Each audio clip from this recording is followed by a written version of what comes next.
syariah. Contoh bahwa agama mempengaruhi sistem politik misalnya sangat banyak, baik pada zaman dahulu maupun pada zaman yang modern ini. Hubungan manusia terhadap agama. 1. Teori jiwa. Teori jiwa dicetuskan oleh sarjana antropologi Inggris yang bernama E.B. Taylor. Menurutnya, agama berasal dari kesadaran manusia dalam memahami jiwanya. Kesadaran ini disebabkan oleh perbedaan yang ada pada manusia antara hal-hal yang hidup dan yang mati. Selain itu, disebabkan oleh peristiwa mimpi. Dalam mimpinya, manusia melihat dirinya di tempat lain daripada di tempat tidurnya. Kemudian ia mulai membedakan antara jasadnya di tempat tidur dan suatu bagian lain dari dirinya yang pergi ke tempat lain. Pada tingkat kedua dalam evolusi agama, manusia meyakini bahwa gerak alam yang hidup juga disebabkan oleh jiwa yang ada di balik fenomena alam, seperti gempa bumi, gunung meletus, tsunami, dan yang lainnya. Semua itu disebabkan oleh jiwa alam. Lalu jiwa alam dipersonifikasikan dan dianggap oleh manusia seperti makhluk. Makhluk tak kasat mata yang berada di belakang gerak alam disebut dewa alam. 2. Teori batas akal. Teori batas akal menurut Fraser adalah akal dan sistem pengetahuan digunakan oleh manusia untuk memecahkan problematika kehidupan. Akan tetapi, kemampuan akal terbatas, sehingga permasalahan yang belum ada problem solving-nya dipecahkan melalui ilmu gaib atau magic. Akan tetapi, pendekatan melalui ilmu gaib ini tidak atau belum membuahkan hasil. Oleh karena itu, manusia mulai meyakini bahwa alam ini didiami oleh makhluk halus yang dianggap mampu memecahkan masalah tersebut. 3. Teori kekuatan luar biasa. Teori ini merupakan antitesis Maret terhadap anggapan Taylor tentang kesadaran manusia terhadap jiwanya. Menurut Maret, pangkal dari segala kelakuan keagamaan ditimbulkan oleh suatu perasaan rendah terhadap gejala-gejala dan peristiwa-peristiwa yang dianggap luar biasa dalam kehidupan manusia. Alam tempat fenomena itu muncul dianggap sebagai sumber kekuatan supernatural. Adapun kepercayaan terhadap kekuatan sakti dianggap sebagai suatu kepercayaan yang muncul sebelum mempercayai makhluk halus dan roh, atau animisme. Oleh karena itu, bentuk agama yang diuraikan Maret disebut pra-animisme. 4. Teori krisis dalam hidup individu.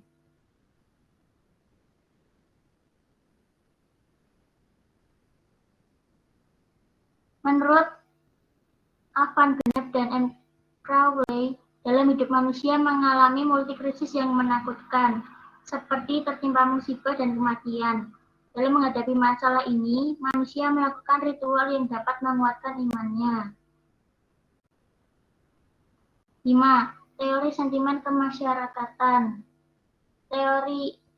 Dalam teori ini, Durkheim berpendapat bahwa getaran jiwa dan emosi keagamaan yang berasal dari pengaruh rasa sentimen kemasyarakatan dapat mempengaruhi aktivitas keagamaan seseorang. Sentimen kemasyarakatan direpresentasikan dalam perasaan yang kompleks, rasa terikat, rasa bakti, rasa cinta, dan sebagainya. Emosi keagamaan disebabkan oleh sentimen kemasyarakatan. Emosi keagamaan yang muncul dari rasa sentimen kemasyarakatan membutuhkan objek tujuan. Objek yang menjadi sasaran emosi keagamaan juga mempunyai objek yang bersifat sakral dan keramat. 6. Teori wahyu Tuhan. Teori ini digagas oleh Alang dan W. Smith. Dalam teori ini dikatakan bahwa agama bersumber dari titah ilahi yang diturunkan kepada manusia. Bertolak dari keyakinan inilah mulai muncul kepercayaan pada Dewa Pencipta. Walaupun kemudian bertransformasi menjadi kepercayaan kepada titah Tuhan yang asli, sampai akhirnya menjadi kepercayaan yang asli dan bersih pada Tuhan.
Islam dinul haq. Islam sendiri dapat diartikan dengan selamat sentosa atau salimah, serta menyerahkan diri taat tunduk dan patuh aslamah. Islam merupakan agama samawi yang diwahyukan kepada para utusannya dari suatu generasi ke generasi lainnya untuk didakwahkan kepada seluruh manusia. Islam merupakan agama penyempurna bagi agama-agama yang ada sebelumnya dan merupakan rahmat bagi seluruh alam semesta. Penyebutan agama yang hak adalah Islam itu sesuai dengan makna yang terkandung dalam kata Islam. Bahkan semua makna itu menunjukkan ruh Islam dan merupakan landasan mengimplementasikan ajaran-ajarannya. Mustafa Al-Maraghi menegaskan bahwa ruh bagi agama dan syariat yang dibawa para nabi dan rasul adalah Islam, walaupun di sana terdapat perbedaan pada bentuk amaliyah dan beban syariatnya.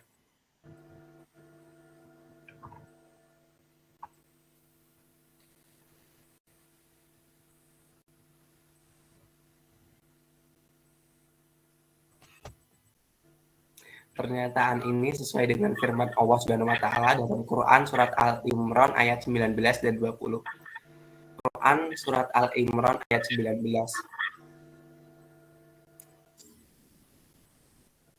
A'udzubillahi minasyaitonirrajim. Bismillahirrahmanirrahim. Inna dina indallahi Islam wa ma ikhtalafa alladziina utul kitaba illa min ba'di ma ja'ahumul bainahum wa may yakfur bi ayatillahi fa innallaha sari'ul hisab. Artinya, diridhoi di sisi Allah hanyalah Islam. Tiada berselisih orang-orang yang telah diberi Alkitab, kecuali sesudah datang pengetahuan kepada mereka karena kedengkian yang ada di antara mereka. Barang siapa yang kafir terhadap ayat-ayat Allah, maka sesungguhnya Allah sangat tepat hisabnya.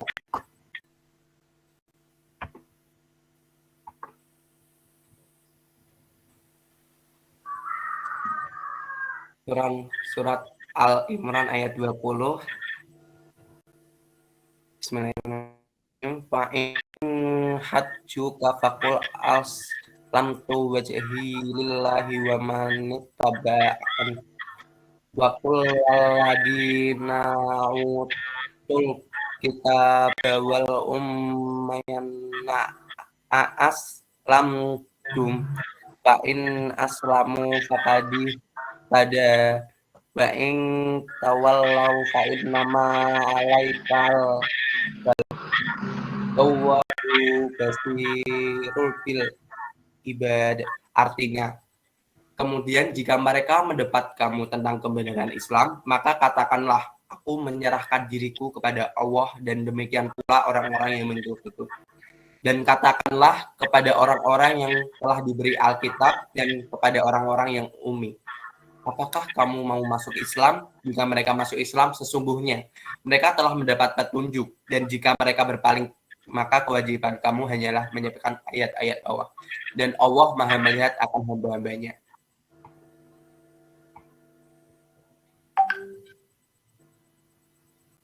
Menurut Ibnu Katsir, ayat di atas mengandung pesan bahwa tidak ada agama yang benar dan diterima di sisi Allah dari seorang pun kecuali agama Islam yang itu dengan ittiba Nabi dan Rasul yang diutus pada zamannya.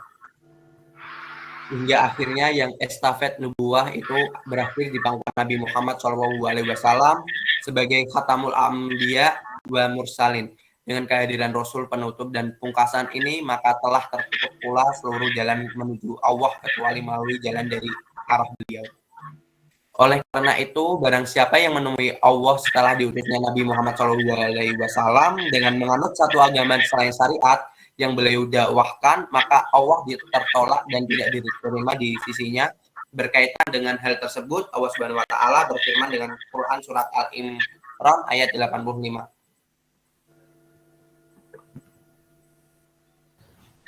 Mbak Erlina, mohon unmute apa ya?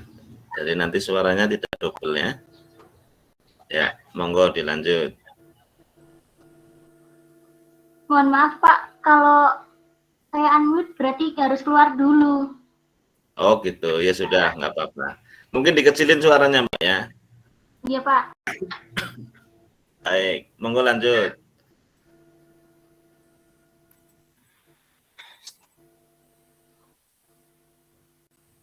Quran surat Al-Imran ayat 85. Bismillahirrahmanirrahim. Wa may yabtaghi ghairal islami dina falan yuqbala minhu wa huwa fil akhirati minal khasirin. Artinya, barang siapa mencari agama selain agama Islam, maka sekali-kali tidaklah akan diterima agama itu daripadanya, dan dia di akhirat termasuk orang-orang yang rugi.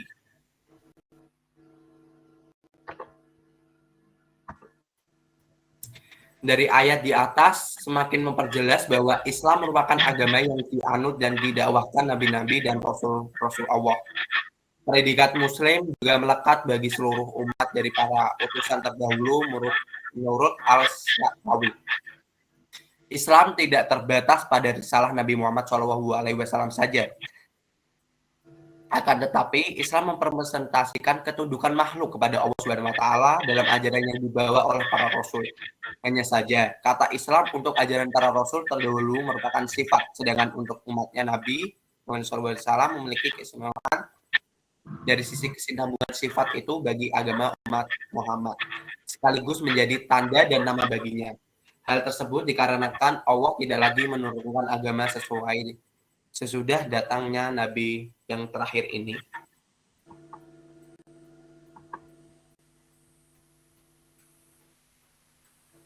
Ini daftar pustaka dari kelompok kami.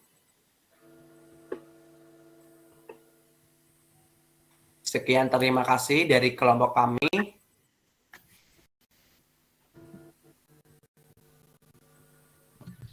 Ya, baik teman-teman, Mas Muhammad Nisudin Fikri dan teman-teman yang lain, terima kasih. Selanjutnya kita masuk ke sesi diskusi. Silahkan kepada teman-teman baik kelompok kelas A maupun kelas B. Mungkin kita batasi 5 dulu saja ya. Nah, 5 penanya dengan menyebutkan kelas A atau kelas B-nya, lalu menyebutkan pula NIM. NIM-nya boleh yang di bagian belakang saja. Kemudian nanti yang menjawabnya adalah kelas A kelompok 1.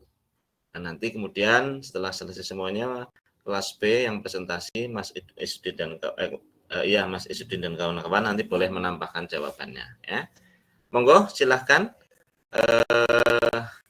Ini baiknya langsung raise hand atau menulis di chat atau langsung bicara saja. Bagaimana Mas Isudin? Mungkin reset dulu aja Pak biar terkoordinir. Oke, silahkan teman-teman 5 penanya ya, monggo.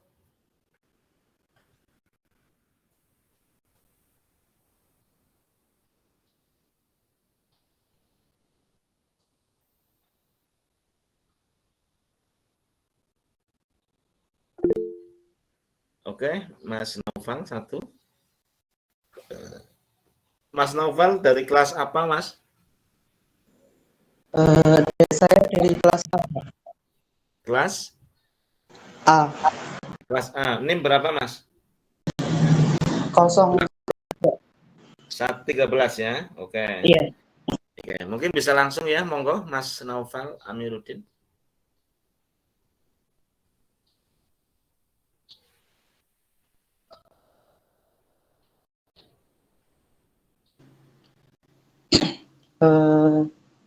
Sebelumnya, Assalamualaikum warahmatullahi wabarakatuh. Saya Novel Amiruddin dari kelas A, izin bertanya. Di slide ke-9 tadi dikatakan bahwa agama mengembangkan sikap filantropis manusia. Pertanyaan saya, sikap filantropis itu yang seperti apa? Terima kasih.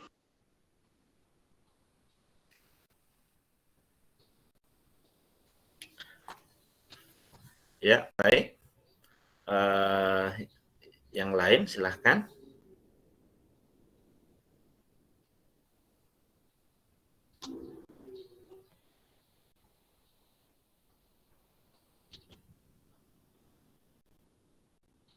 Halo, teman-teman.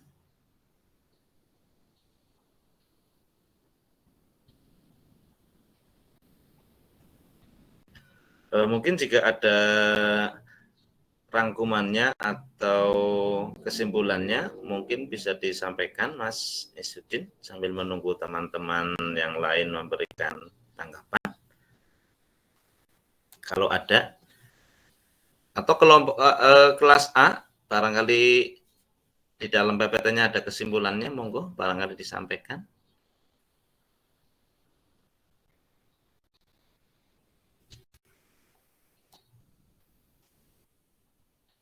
Sambil menunggu yang lain.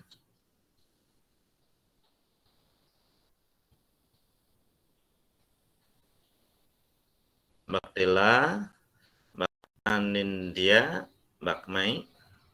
Di PPT-nya ada kesimpulannya apa enggak? Kalau ada monggo disampaikan sambil menunggu yang lain memberikan tanggapan. Monggo.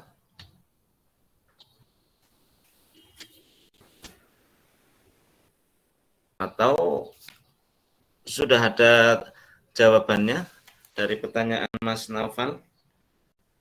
Monggo kelas A, kelompok 1.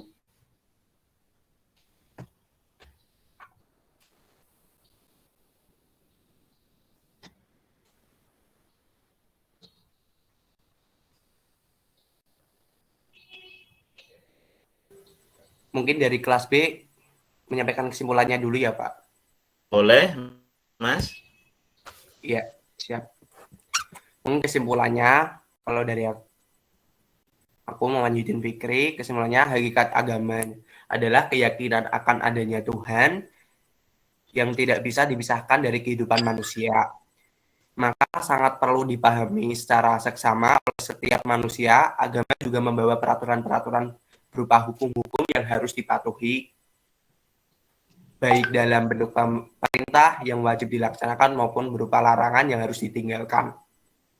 Setiap agama pada dasarnya terdiri dari 4 unsur.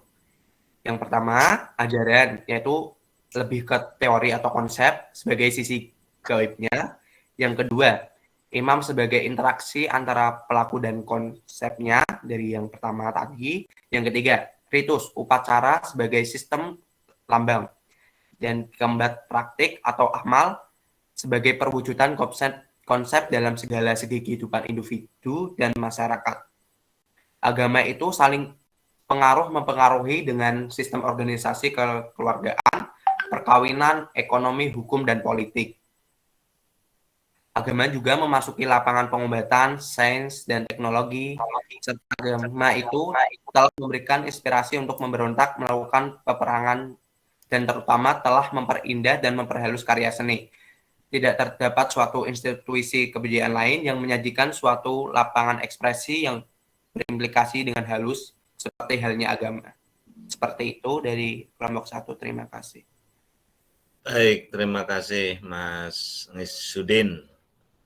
Ya, saya kenalnya Mas Ngisuddin itu ada Sultanul Ulama ya, Raja Ulama namanya Ngisuddin bin Abdissalam. Ya, seorang ulama ahli fikih. Ya. Mudah-mudahan Mas Ngisuddin menjadi penerusnya ya. Ya, dalam bidang matematika tapi ya.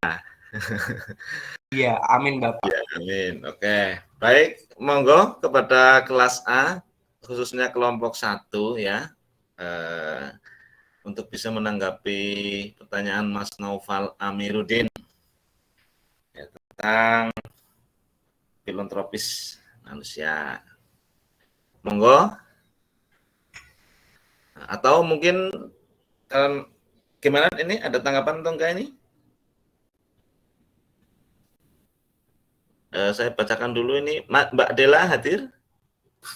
Hadir, Pak. Hadir. Mbak Aninda hadir? Hadir, Pak. Hadir. Mbak Mai? Hadir, Pak. Mbak Mai hadir. Mbak Mai ini lahir di bulan Mei, Mbak ya? Iya, Bapak. Oh, ya, teman saya namanya Juli lahir di bulan Agustus. Baik, ya. Monggo, kelas A apakah akan memberikan tanggapan?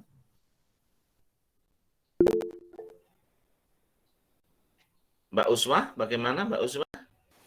Sebelum Mohon maaf Bapak jika mengganggu jalannya diskusi. Mungkin ada titipan dari kelas A. Sebenarnya seperti ini Bapak, untuk kelompok pertama dari kelas A, kelompok 1A, itu sudah bikin PPT juga untuk hakikat agama ini gitu Bapak. Jadi tadinya menurut kami itu kelas B juga bikin PPT, kelas A juga bikin PPT seperti itu Bapak. Jadi dua kelompok ini, dua kelas ini sama-sama presentasi seperti itu Bapak, bukan saat di kelas B presentasi, di kelas A untuk sesi diskusi seperti itu Bapak. Jadi mungkin kesiapan dari kelompok 1 untuk kelas A belum terlalu matang untuk sesi diskusi seperti itu Bapak, titipan dari kelompok 1 dari kelas A. Jadi kelas A, kelompok 1 itu presentasi maksudnya gitu Mbak? Dari kami ya ada sudah bikin PPT seperti itu Bapak. Takutnya kan nanti ketika kita offline, kelas kita tidak digabung seperti itu Bapak. Kelas A sendiri, kelas B sendiri, jadi untuk presentasi masing-masing kelas seperti itu Pak. Iya, baik. Tidak mengganggu ini Mbak Uswatun, jadi kita dalam belajar itu kan merdeka ya. Kita saling mencari bentuk dan format yang kita sepakati, yang terbaik untuk perkuliahan kita. Apalagi kita daring sehingga memang butuh lompatan-lompatan ya, metode yang baik. Nggak apa-apa. Tadinya itu saya pikir karena temanya sama, jadi yang satu presentasi, yang satu memberikan tanggapan atas pertanyaan-pertanyaan. Demikian pula nanti yang presentasi pun diberi kesempatan untuk menanggapi. Tapi setelah kelompok yang lain, kelas yang lain, kalau memang disepakati seperti itu ya nggak apa-apa. Tapi nanti mau presentasinya yang sekiranya materinya itu tidak yang sudah disampaikan ya. Jadi barangkali ada materi lain yang belum tercover oleh kelas B, nanti silakan disampaikan oleh kelas A. Jadi nanti saling melengkapi. Bagaimana kira-kira Mbak Uswatun? Baik, mungkin perwakilan dari kelompok 1 kelas A bisa menyampaikan, sepertinya isi dari PPT-nya berbeda Bapak dengan materi kelompok 1 kelas B. Oke, kalau berbeda berarti ini saling melengkapi. Ini saya senang sekali malah teman-teman. Jadi ada satu tema dikaji dari sudut pandang yang berbeda. Ini kuliahnya seperti kuliah langsung S2 teman-teman. Ya. Bahkan dulu saya pernah itu satu tema itu dibahas oleh 3 kelompok ya. Jadi memang harus berbeda-beda. Tapi hasilnya luar biasa karena akan dapat banyak kelengkapan materi. Saya kira seperti itu. Baik, terima kasih Mbak Uswatun dan kawan-kawan ya kelas A atas inisiatifnya. Wah, saya harus memberikan apresiasi yang besar nih ya kepada Mbak Uswatun dan teman-teman di kelas A. Baik, kalau demikian mungkin bisa langsung saja untuk Mas Aizudin dan kawan-kawan bisa memberikan tanggapan kepada Mas Noval ya, monggo. Bapak izin menanggapi untuk pertanyaan Mas Noval ya Bapak. Mungkin Yes. kalau dari aku sendiri mungkin dari sikap filantropi itu artinya merupakan tindakan seorang yang mencintai sesama manusia serta nilai kemanusiaan sehingga dapat disimpulkan menyumbangkan waktu, uang dan tenaganya untuk menolong orang lain. Gitu Bapak. Sekian. Iya. Bagaimana Mas Naufal? Apakah bisa dipahami? Dapat dipahami ya Pak. Terima kasih jawabannya. Baik, sama-sama. Selanjutnya, monggo kepada kelas A, kelompok 1 ya, kita persilahkan. Mungkin Mas Izudin bisa istirahat ya, sambil mendengarkan kelas A presentasi. Monggo dipersilahkan. Mbak Uswatun, monggo.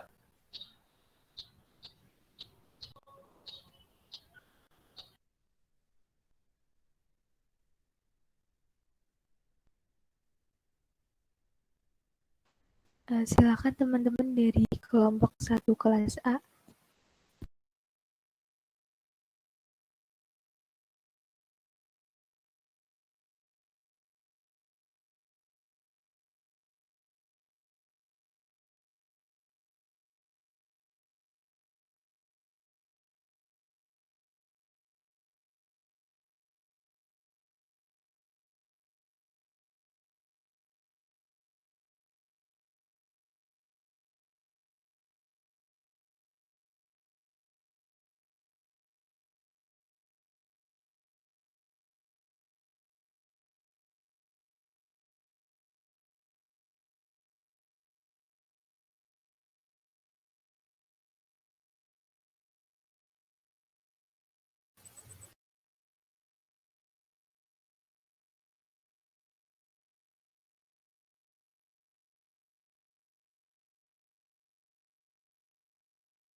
Sebelumnya, apakah suara saya bisa terdengar? Terdengar, Mbak. Monggo, dilanjut.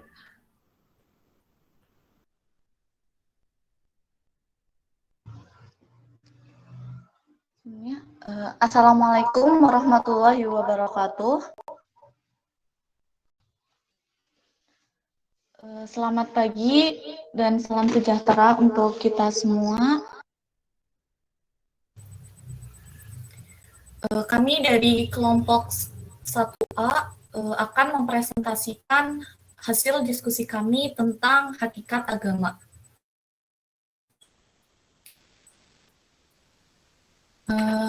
Sebelumnya, perkenalkan anggota dari kelompok kami. Yang pertama ada Della Ardelia, yang kedua ada Anindya Gunawan, dan yang ketiga saya sendiri, Mei Dwi-Wurianingsih. Materi yang akan kami sampaikan pada presentasi kali ini adalah tentang pengertian agama, klasifikasi agama, fungsi agama, kebutuhan manusia terhadap agama, dan juga Islam dinul haq.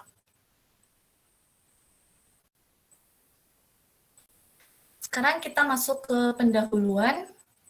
Agama telah menjadi kecenderungan paling fenomenal dalam sejarah peradaban umat manusia. Keyakinan atas jalan kebenaran dan cara hidup yang tidak disandarkan pada moral sosial semacam norma dan etika, serta hukum positif semata, melainkan nilai lebih yang transenden atas kehidupan setelah dunia.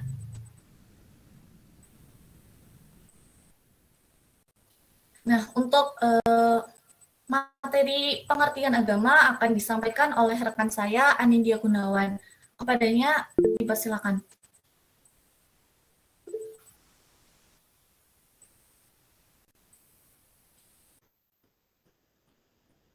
Ada yang raise hand apa ya tadi, Mbak Iva? Gimana, Mbak Iva? Maaf Pak, kepencet Pak. Oh, nggak apa-apa. Oke, nggak apa-apa ya teman-teman. Yang penting lucu ya. Nah, itu ya Mbak Mai. Monggo dilanjut, nggak apa-apa. Mbak apa Mas ini? Iftah Bakhtiar ya. Mas, nggak apa-apa Mas. Monggo dilanjut Mbak Mai. Pengertian agama secara etimologis. Yang pertama, pengertian dalam bahasa Sanskerta. Secara lugawi, pengertian agama berasal dari bahasa Sanskerta yang memiliki beberapa makna. Pertama, ia terbentuk dari kata a yang bermakna tidak dan gama artinya kacau. Sehingga agama dapat diartikan dengan tidak kacau atau teratur. Ia merupakan norma yang memanage dan mengarahkan kehidupan manusia agar teratur dan tidak kacau dalam mencapai tujuan tertentu. Kedua, agama merupakan derivasi dari kata a, berarti tidak, dan gam, maknanya pergi. Maka agama dapat diartikan tetap, atau tidak pergi, tidak putus, atau tidak hilang. Selanjutnya, kata agama memiliki padanan kata dalam bahasa Inggris, religi dan religion. Dalam bahasa Prancis bersinonim dengan la religion, sedangkan dalam bahasa Belanda mempunyai padanan kata dengan de religie. Adapun dalam bahasa Jerman adalah die religion. Istilah ini berasal dari bahasa Latin yang mengandung arti membaca dan mengumpulkan. Yang terakhir, pengertian agama dalam bahasa Arab. Dalam bahasa Arab, agama disebut dengan din, yang berarti taat, tunduk, patuh, balasan, hutang, dan kebiasaan. Agama selain disebut dengan kata din, disebut juga dengan istilah syara, syariat, atau milah. Penyebutan ad-din ini disebabkan hukum itu harus dipatuhi dan ditaati oleh pemeluknya, sedangkan penyebutan milah dikarenakan hukum itu dicatat dan dibukukan. Adapun penyebutan syara disebabkan hukum itu harus dijalankan dan diimplementasikan. Next. Pengertian agama secara terminologis. Yang pertama yaitu berdasarkan Kamus Umum Bahasa Indonesia. Disebutkan bahwa agama ialah segenap sistem keimanan kepada Tuhan, dewa, dan sebagainya, yang diwujudkan dengan kebaktian dan melakukan seluruh kewajiban yang berkaitan dengan keimanan tersebut. Yang kedua, menurut Elizabeth K. Nottingham, menjelaskan bahwa agama merupakan gejala yang seringkali muncul dan dialami manusia dan berkaitan dengan ikhtiar insan untuk mengukur kedalaman makna dari eksistensi dirinya dan keberadaan alam jagat raya. Yang ketiga, menurut Herbert Spencer, ia berpendapat bahwa faktor utama dalam beragama ialah keimanan, yaitu dengan mempercayai zat yang memiliki kekuasaan yang tidak terbatas. Selanjutnya, menurut Max Muller, agama pada hakikatnya adalah untuk menyatakan apa yang mungkin digambarkan. Yang terakhir, ada pengertian agama menurut Harun Nasution. Adapun menurut Harun Nasution, terminologi agama dapat diredaksikan dengan 8 kata kunci, namun telah disarikan menjadi 4 kunci saja. Pertama, mengakui adanya hubungan manusia dengan kekuatan gaib yang menguasai manusia dan wajib dipatuhi, serta memunculkan paradigma hidup yang dapat membentuk sistem tingkah laku. Yang kedua, pengakuan pada suatu sumber yang berada di luar diri manusia yang mempengaruhi amal perbuatannya. Ketiga, kebaktian terhadap kekuatan gaib yang muncul dari perasaan lemah dan takut akan kekuatan maha dahsyat yang ada di dalam jagat raya. Keempat, ajaran yang diwahyukan Tuhan kepada manusia melalui utusan-utusannya, yaitu para nabi dan rasul. Next. Selanjutnya, klasifikasi agama. Berdasarkan segi rasial dan geografikal, dibagi menjadi 3, yaitu Semitik, Arya, dan Mongolian. Agama Yahudi, Nasrani, dan Islam termasuk dalam kategori agama Semitik. Sedangkan Hinduisme, Zoroastrianisme, Sikhisme, dan Jainisme tergolong dalam agama Arya. Berbeda dengan Taoisme, Konfusianisme, dan Shintoisme, masuk dalam klasifikasi agama non-Semitik Mongolian. Adapun Buddhisme merupakan perpaduan antara Mongolian dan Arya. Selanjutnya, berdasarkan misi penyebarannya, agama dibagi klasifikasi agama dibagi menjadi 2, yaitu agama misionari dan agama bukan misionari. Bagi pemeluk agama misionari, ia diperintahkan untuk mendakwahkan ajarannya kepada yang lainnya. Berbeda pemeluk agama bukan misionari, ia diperintahkan untuk mendakwahkan ajarannya kepada manusia. Akan tetapi dalam faktanya pada saat sekarang ini, hampir semua agama memainkan peran sebagai agama misionari. Selanjutnya, berdasarkan sifat pemeluknya ini dibagi menjadi 2. Yang pertama, agama yang dipeluk oleh masyarakat primitif. Contohnya adalah animisme, dinamisme, dan politeisme. Kedua, agama yang dipeluk oleh masyarakat yang sudah maju. Contohnya ialah monoteisme atau agama tauhid yang mempercayai satu Tuhan. Dan selanjutnya, berdasarkan sumbernya. Adapun klasifikasi agama dilihat dari segi sumbernya dibagi menjadi 2. Pertama, agama wahyu, yaitu agama yang diturunkan Allah Subhanahu wa Ta'ala kepada Rasul-Nya melalui malaikat Jibril untuk disebarkan kepada seluruh manusia. Wahyu agama direpresentasikan dalam bentuk Alkitab, Suhuf, atau ajaran lisan. Salah satu contohnya adalah agama Islam. Yang kedua, agama bukan wahyu. Ia merupakan agama yang tidak memandang esensi penyerahan manusia kepada konon ilahi, akan tetapi merujuk kepada ajaran manusia yang dipandang memiliki pengetahuan tentang kehidupan secara mendalam dan komprehensif. Contohnya adalah agama Buddha dan Konfusianisme.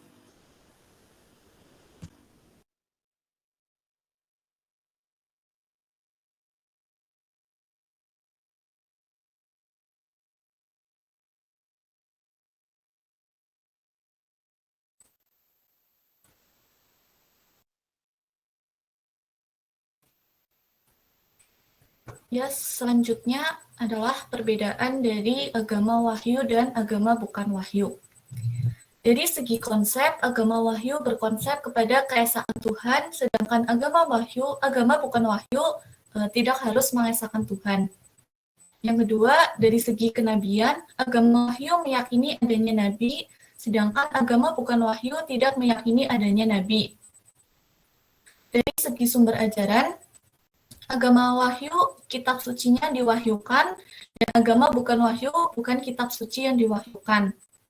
Dari segi tempat lahir, agama wahyu lahir di Timur Tengah dan di wilayah-wilayah yang secara historis dipengaruhi ras Semitik.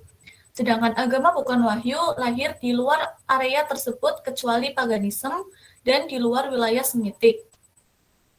Dari segi misi penyebarannya, agama wahyu termasuk ke dalam agama misionari, sedangkan agama bukan wahyu termasuk ke dalam agama bukan misionari. Dari segi sifat ajarannya, agama wahyu bersifat tegas dan jelas, sedangkan agama bukan wahyu bersifat kabur dan fleksibel. Berdasarkan ruang lingkup ajarannya, agama wahyu memberikan petunjuk yang lengkap kepada penganutnya, baik aspek duniawi maupun ukhrawi. Sedangkan agama bukan wahyu tidak memberikan petunjuk yang lengkap kepada penganutnya. Next. Selanjutnya ada fungsi agama. Yang pertama adalah fungsi penyelamat. Agama mengajarkan untuk menjaga keselamatan dalam berbagai hal atau urusan. Keselamatan yang diperoleh oleh penganut agama adalah keselamatan dunia dan akhirat. Yang kedua, fungsi edukatif. Ajaran agama secara hukum berfungsi memerintah dan melarang. Kedua unsur ini memiliki latar belakang dalam mengedukasi penganutnya agar menjadi baik dan berakhlak mulia menurut ajaran agama masing-masing. Yang ketiga, fungsi pendamaian. Setiap agama memerintahkan kepada kebaikan dan perdamaian. Dengan adanya ajaran tersebut, maka akan tercipta keadaan yang damai dan terhindar dari permusuhan. Yang keempat, fungsi transformatif.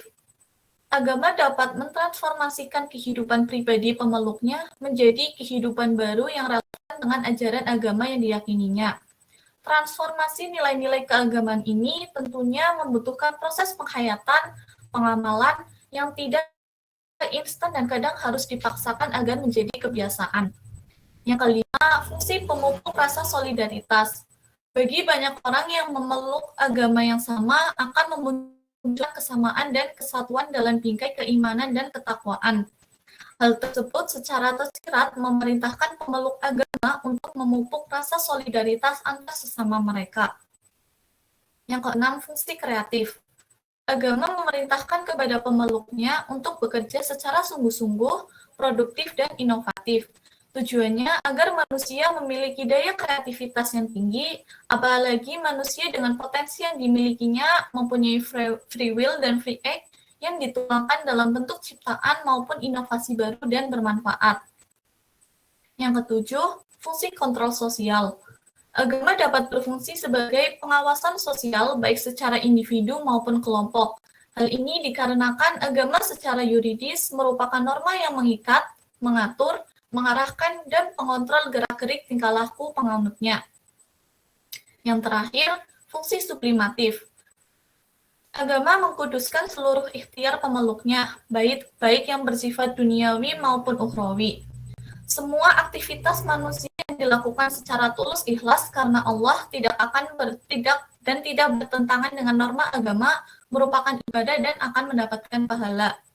Seluruh aktivitas yang dilakukan manusia, walaupun tidak ada kaitannya dengan urusan akhirat, namun diniatkan untuk memperlancar urusan ukhrawi atau karena Allah, maka aktivitas keduniawian ini akan menyublim ke langit yang berubah menjadi pahala. Next.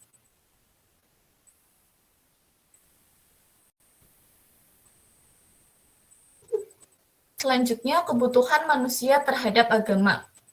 Kajian tentang mengapa manusia membutuhkan agama tidak dapat dipisahkan dengan teori sejarah agama-agama, seperti teori jiwa, teori kekuatan luar biasa, teori krisis dalam hidup individu, teori batas akal, teori sentimen kemasyarakatan, dan teori wahyu Tuhan. Teori jiwa. Teori jiwa dicetuskan oleh E.B. Taylor. Menurutnya, agama berasal dari kesadaran manusia dalam memahami jiwanya. Yang kedua, teori kekuatan luar biasa. Teori ini dicetuskan oleh R.R. Marret. Berdasarkan asumsinya bahwa pangkal dari segala kelakuan keagamaan ditimbulkan oleh suatu perasaan rendah terhadap gejala-gejala dan peristiwa-peristiwa yang dianggap luar biasa dalam kehidupan manusia. Yang ketiga, teori krisis dalam individu yang dicetuskan oleh Alvan Genep dan M. Crowley. Mereka berpendapat bahwa dalam hidup manusia mengalami multi krisis yang menakutkan seperti tertimpa musibah dan kematian. Dalam menghadapi masalah ini, manusia melakukan ritual yang dapat menguatkan keimanannya. Selanjutnya, teori batas akal yang dicetuskan oleh Fraser. Menurut Fraser, akal dan sistem pengetahuan digunakan oleh manusia untuk memecahkan problematika kehidupan. Akan tetapi, kemampuan akal terbatas, sehingga permasalahan yang belum ada problem solving-nya dipecahkan melalui ilmu gaib atau magic. Selanjutnya, teori sentimen kemasyarakatan yang dicetuskan oleh A. Durkheim. Dia berpendapat bahwa getaran jiwa dan emosi keagamaan yang berasal dari pengaruh rasa sentimen kemasyarakatan dapat mempengaruhi aktivitas keagamaan seseorang.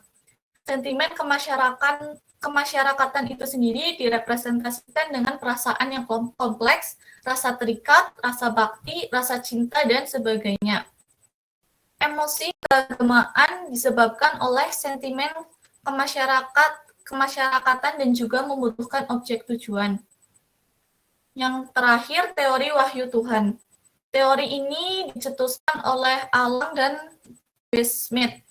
Dalam teori ini dikatakan bahwa agama bersumber dari titah ilahi yang diturunkan kepada manusia. Next.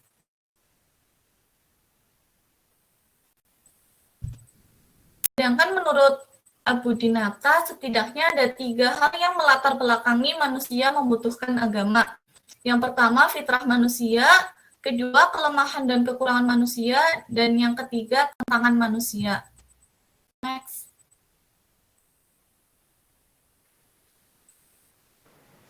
Selanjutnya yaitu Islam Dinul Haq. Islam merupakan salah satu dari agama samawi.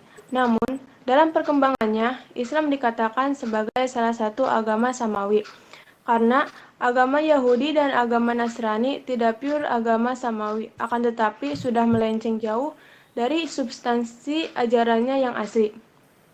Al-Quran memandang bahwa agama Yahudi dan agama Nasrani dalam bentuknya yang asli dahulu itu adalah Islam. Bahkan, menurut kitab suci yang diturunkan kepada Nabi Muhammad ini, agama yang dianut oleh seluruh Nabi dan Rasul Allah Subhanahu wa Ta'ala itu adalah satu, yaitu agama Islam. Pada hakikatnya, agama samawi adalah satu, dengan prinsip akidah yang sama, walaupun syariatnya berbeda-beda berdasarkan kondisi zamannya. Semua Nabi dan Rasul Allah adalah memeluk agama Islam dan mendakwahkan ajaran agama Tauhid tersebut kepada umat mereka. Islam sendiri dapat diartikan dengan selamat sentosa atau salima, serta menyerahkan diri, taat, tunduk, dan patuh atau aslama. Islam merupakan agama penyempurna bagi agama-agama yang ada sebelumnya dan merupakan rahmat bagi seluruh alam semesta. Penyebutan agama yang hak adalah Islam itu sesuai dengan makna yang terkandung dalam kata Islam. Bahkan, semua makna itu menunjukkan ruh Islam dan merupakan landasan dalam mengimplementasikan ajaran-ajarannya.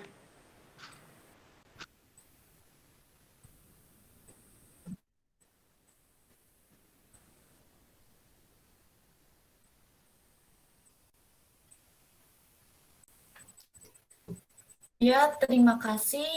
Sekian, terima kasih kepada semua teman-teman yang sudah menyimak. Itu tadi presentasi dari kelompok kami. Ya, baik. Dilanjut dengan sesi diskusi ya. Terima kasih Mbak Mei dan kawan-kawan. Monggo. Nah, khususnya untuk kelas, saya bebaskan bukan hanya untuk kelompok kelas B dan A ya, pokoknya bebas saja, monggo. Kita beri kesempatan 4 penanya ya, tadi sudah ada 1, sehingga sekarang kita beri kesempatan 4. Ini sudah ada 4 kebetulan, alhamdulillah. Yang pertama Mas Muhammad ya, kemudian Mbak Rahma, lalu Mbak Vina, Helmi, dan Mbak Risa. Monggo secara bergantian, silakan. Oh ya, monggo. Sebutkan kelasnya dan NIM-nya ya.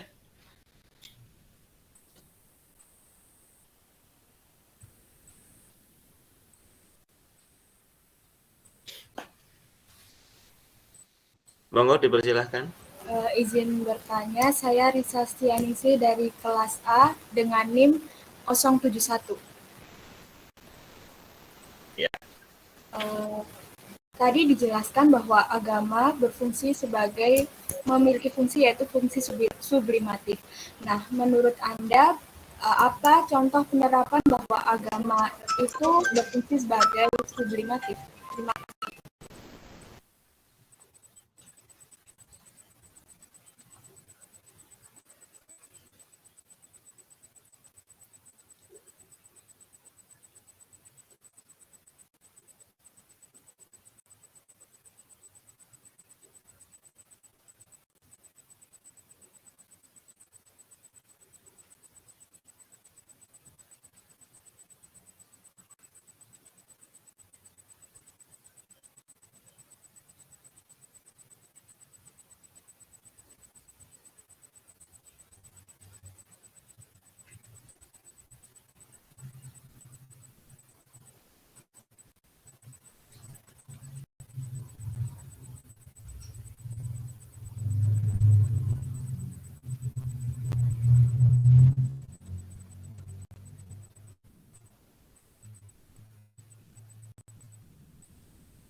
Ayo, monggo silakan dilanjut teman-teman. Untuk yang lain, Mbak Vina, Mbak Rahma, ya, monggo dilanjut. Mohon izin saya ada telepon dari kantor, nih. Mohon maaf. Monggo dilanjut.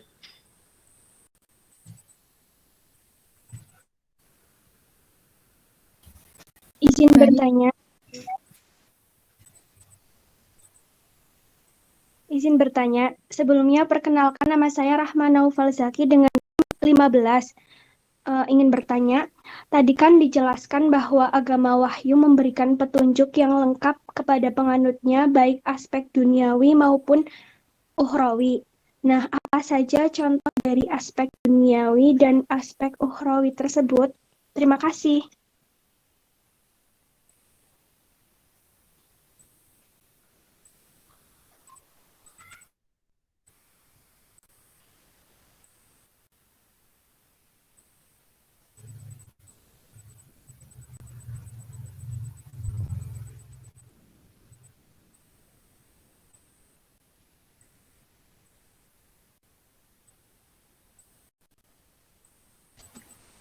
Baik, saya sudah bisa masuk. Suara saya terdengar. Sudah, Mbak, lanjut monggo. Tadi NIM 15 dari kelas apa ya? Mohon sewu, mohon maaf. Dari kelas A, Bang. Oh, masih kelas A. Yang 71 juga kelas A tadi ya? Iya, Pak. Oke, monggo. Mbak Vina, kelas apa ini? Kelas B, Pak. Oke, silakan Mbak Vina. NIM berapa? NIM 022. 22, silakan. Baik, terima kasih atas waktunya. Sebelumnya, saya ingin bertanya, tadi telah dijelaskan mengenai klasifikasi agama berdasarkan segi rasial. Nah, saya ingin bertanya, segi rasial itu segi seperti apa ya? Terima kasih. Baik, segi rasial. Dilanjut satu lagi, tadi yang bertanya siapa ya? Mas Muhammad atau Mbak Rama tadi sudah ya?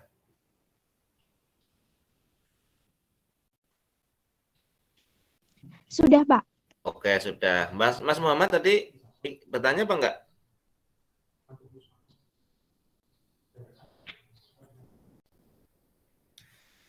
Tadi yang resen siapa saja ya? Aduh, mohon maaf tadi ada telepon dari kantor tentang sanyo di musola fakultas itu rusak, jadi saya harus berdiskusi sebentar, mohon maaf. Baik, ini sudah ada 3 penanya, mungkin bisa ditanggapi oleh yang presentasi. Monggo, dipersilahkan.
Tadi pertanyaan dari 515 tentang apa ya, Mbak? Tadi pas saya ada telepon. Mohon maaf.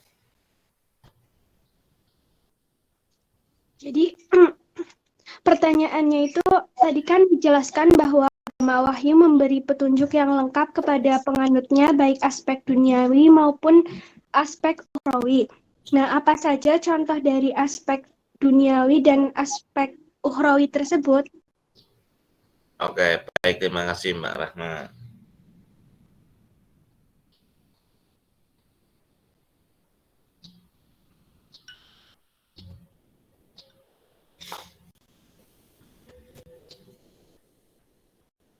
Baik, selanjutnya kita berikan waktu terlebih dahulu kepada yang presentasi ya. Nanti setelah itu kita beri waktu juga kepada teman-teman yang lain yang barangkali akan bisa memberikan bantuan atau memberikan tambahan jawaban. Saya persilakan nanti ya dengan menyebutkan NIM dan namanya.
Bagaimana kelompok kelas A? Apakah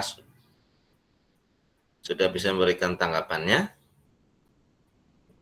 Bagaimana? Mbak Dewi, Mbak Dela? Izin menjawab, Pak. Iya, silakan. Saya Dela. Izin menjawab dari pertanyaan Rizka. Apa contoh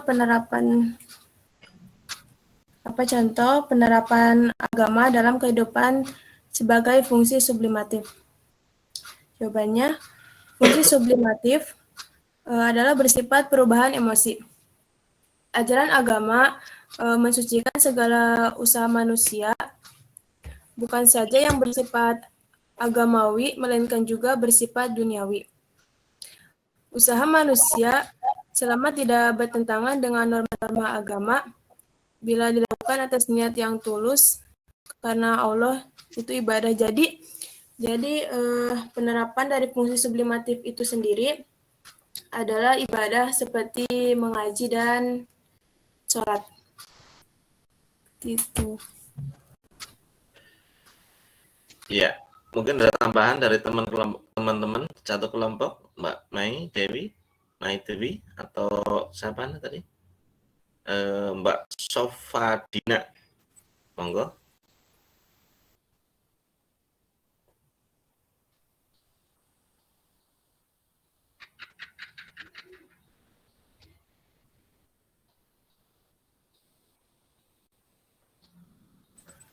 Jadi Monggo Mbak Anindya.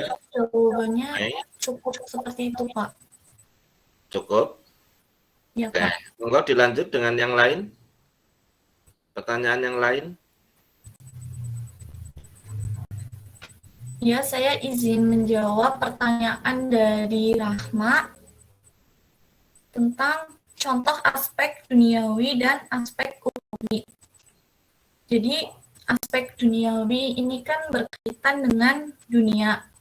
Jadi, contohnya itu seperti bekerja, sekolah, dan lain-lain, karena hal tersebut juga ada aturannya dalam agama.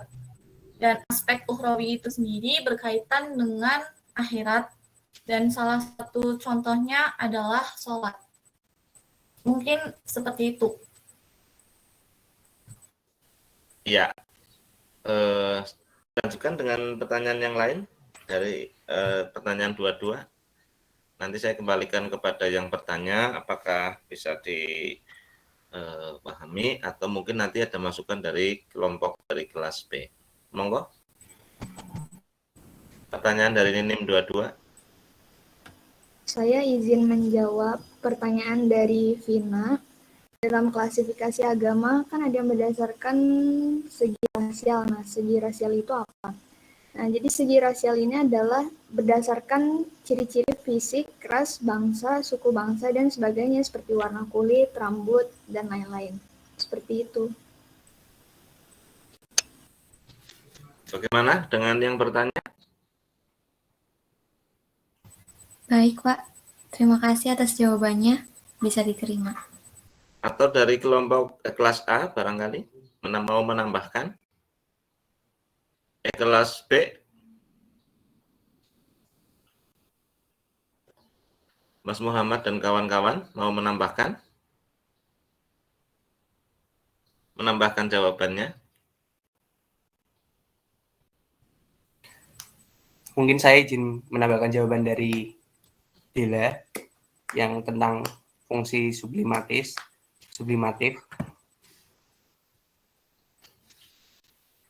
Kan dari definisinya sendiri kan itu fungsi sublimatif adalah ajaran agama, yaitu adalah segala usaha manusia, bukan saja yang bersifat agama ukhrawi, melainkan juga yang bersifat duniawi.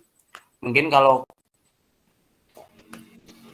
peranan di kehidupan manusia sendiri, sholat itu kan kewajiban kan, jadi itu mungkin tidak sesuai dengan jawabannya. Mungkin kalau dari saya mungkin kayak menolong sesama manusia atau gimana gitu, tetap tidak melanggar norma-norma, tapi bisa dilakukan dengan niat tulus Tapi untuk itu tujuannya untuk ibadah juga gitu. Terima kasih. Ya, sublimatif sendiri artinya apa ya teman-teman?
Artinya apa agama sebagai sublimatif itu?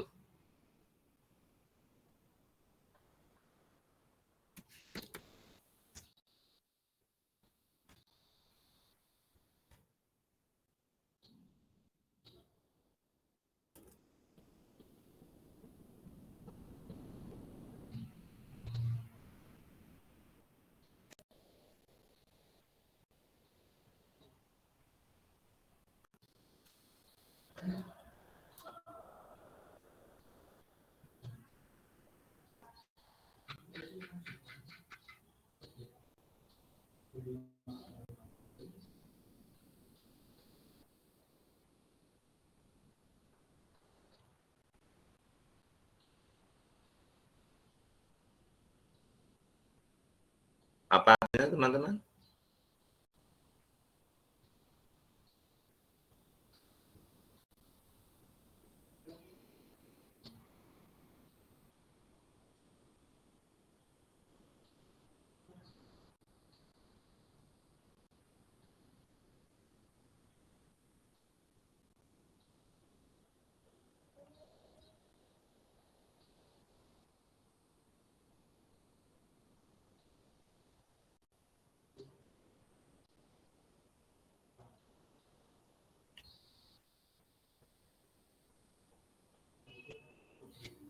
Halo teman-teman.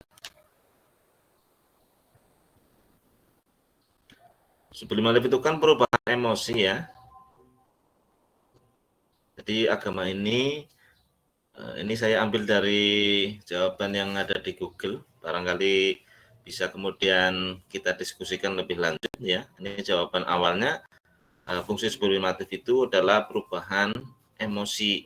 Ajaran agama mensucikan segala usaha manusia, bukan saja yang bersifat agamawi, ya, melainkan juga duniawi. Ya. Usaha manusia selama tidak bertentangan dengan norma agama, bila dilakukan atas niat yang tulus karena Allah Ta'ala adalah ibadah. Jadi saya kira seperti itu jawaban Mas Muhammad juga saya kira sama ya. Baik teman-teman semuanya, kalau tidak ada yang menanggapi lagi, memberikan tambahan, maka saya ingin menyampaikan beberapa hal terkait dengan kuliah kita pada tema ini. Terkait dengan mungkin tadi ya yang kaitannya dengan rasial ya. Jadi itu kan ada agama-agama yang memang diperuntukkan hanya untuk kelompok tertentu ya. Misalnya Yahudi untuk warga Yahudi ya. Kemudian Kristen untuk kelompoknya, bukan tidak sebagaimana Islam. Islam itu untuk seluruh manusia. Mungkin bisa diartikan dari aspek itunya. Kemudian begini teman-teman,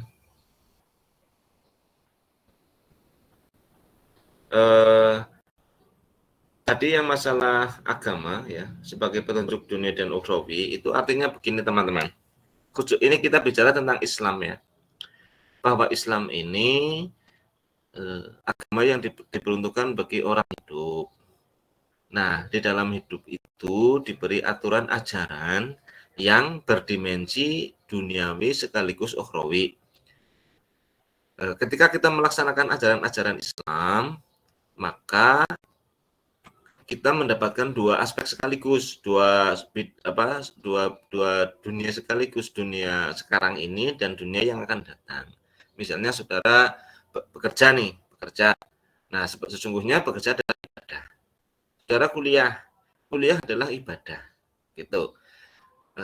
Urusan duniawi tercover ketika saudara bekerja, ketika saudara kuliah, maka kebutuhan saudara itu secara duniawi akan terpenuhi. Namun sesungguhnya juga bahwa tindakan-tindakan saudara itu tercatat sebagai amal soleh yang punya dampak bukan hanya di dunia mendapatkan uang, mendapatkan pemenuhan kehidupan duniawi, tetapi juga sekaligus itu dihitung sebagai pahala yang nanti akan diberikan di akhirat kelak. Itu artinya seperti itu, ya teman-teman. Dan bukan hanya dunia akhirat saja, teman-teman. Sesungguhnya itu juga berdimensi lahir dan batin. Ketika kita hidup di dunia ini, menerapkan ajaran Islam, maka kita akan mendapatkan kebutuhan-kebutuhan dan pemenuhan kebutuhan lahiriah. Ya, lahiriah kita selain tercukupi juga kemudian menjadi sehat. Misalnya Islam mengajarkan tentang kebersihan, maka jasad kita, badan kita menjadi bersih. Orang bersih itu akan jauh dari penyakit, gitu. Kemudian Islam mengajarkan tentang kebaikan-kebaikan, menjauhi tentang sifat-sifat buruk. Nah, maka kita akan selalu berpikir positif. Nah, berpikir positif itu kemudian menyehatkan batiniah kita. Ya, menyehatkan batiniah kita. Mensucikan batiniah kita. Jadi dimensinya selain lahiriah juga batiniah. Ini dimensinya seperti itu, teman-teman semuanya. Inilah Islam. Nah, apalagi kemudian kita kaitkan dengan bahwa Allah itu maha suci, Rasul adalah orang-orang suci, kemudian ajarannya juga suci. Nah, kita asal-usulnya suci, maka kita ketika kembali ke hadirat Allah Subhanahu wa taala juga dalam keadaan suci karena pulang ke hadirat Allah yang maha suci pula. Nah, seperti itu ini teman-teman semuanya. Terkait dengan Islam sebagai dinul haq, nah Islam ini sebagai agama penyempurna atas semua agama-agama yang sudah ada. Nah, jadi Islam ini agama yang memang diridhoi Allah karena ini diperuntukkan di zaman akhir untuk semua manusia. Nah, sedangkan agama-agama yang lain itu tidak memiliki sifat seperti itu. Nah, mengapa kemudian didatangkan Islam? Karena Islam ini menyempurnakan dari agama-agama terdahulu dan selain menyempurnakan agama-agama terdahulu juga cocok untuk keadaan manusia di akhir zaman. Saya kira seperti itu sebagai tambahan sedikit ya terkait dengan ini. Kebetulan di tempat saya sudah adzan ini, jadi mungkin bisa diakhiri sampai di sini dulu. Terima kasih atas kebersamaannya pada sesi ini, Mbak Uswatun dan Mbak Laila, kawan-kawan semuanya. Oh, ada yang bertanya, Mbak Laila, monggo. Mbak, sebelumnya mohon maaf, izin menyampaikan setelah berdiskusi kembali untuk kuliah minggu depan jika masih offline, kelas B digabung dengan kelas A. Jadi kita kuliahnya jam 8.40 sampai 10.35. Dikarenakan jam 1 di kelas A ada praktikum dan di kelas B ada matkul bahasa Inggris. Ditakutkan persiapkan ke matkul selanjutnya kurang, Pak. Dan izin bertanya, Bapak, untuk sistem presentasinya itu minggu depan seperti hari ini, ada satu kelompok dari kelas A dan kelas B yang presentasi, lalu dilanjutkan tanya jawab atau bagaimana ya Pak? Terima kasih Pak. Ya, baik, terima kasih. Ya, menurut saya, tadi kan sudah disampaikan juga dari kelompok A, dari kelas A ya. Menurut saya itu presentasi boleh bareng, secara bergantian. Kalau memang masih daring secara bergantian, tetapi apa yang sudah disampaikan oleh satu kelompok itu mungkin tidak disampaikan oleh kelompok yang lain. Jadi kelompok yang kedua yang presentasi itu hanya menambahi beberapa poin yang tidak disampaikan oleh kelompok pertama. Saya kira begitu Mbak Suhairina. Gimana Mbak, menurut Mbak dan teman-teman?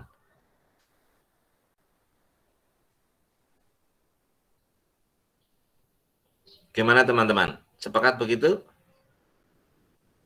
Jadi presentasinya itu nanti misalnya besok ya, kelompok kelas A, kelompok 2 presentasi. Nah, setelah selesai nanti dilanjutkan dengan kelompok dari kelas B presentasi, tetapi yang disampaikan itu hal-hal yang tidak disampaikan oleh kelas A. Begitu loh teman-teman. Nah, lalu nanti ketika forum diskusi dijawab bersama-sama dari kelas A maupun kelas B.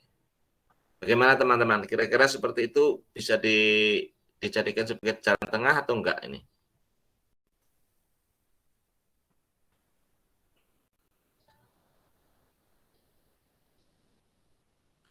Mbak Suherina, Mbak Uswah? Mas Ya Pak, mungkin saya serahkan ke teman-teman untuk berpendapat ya Pak. Monggo. Monggo bagaimana teman-teman? Sekiranya kelas ini masih digabung.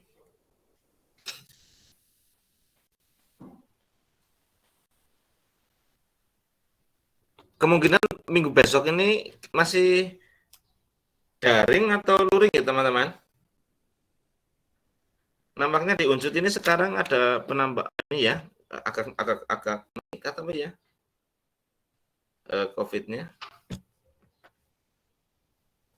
Soalnya kalau di saya di Fakultas Ilmu Budaya itu sampai dengan mid semester daring. Putusi begitu. Saya tidak tahu di tempat lain. Pokoknya beginilah teman-teman. Silakan saja nanti diskusi ya tentang metode maupun sistem perkuliahannya seperti apa, dan nanti saya diberitahu. Gitu saja ya. Iya Bapak. Baik Pak. Baik, terima kasih kepada teman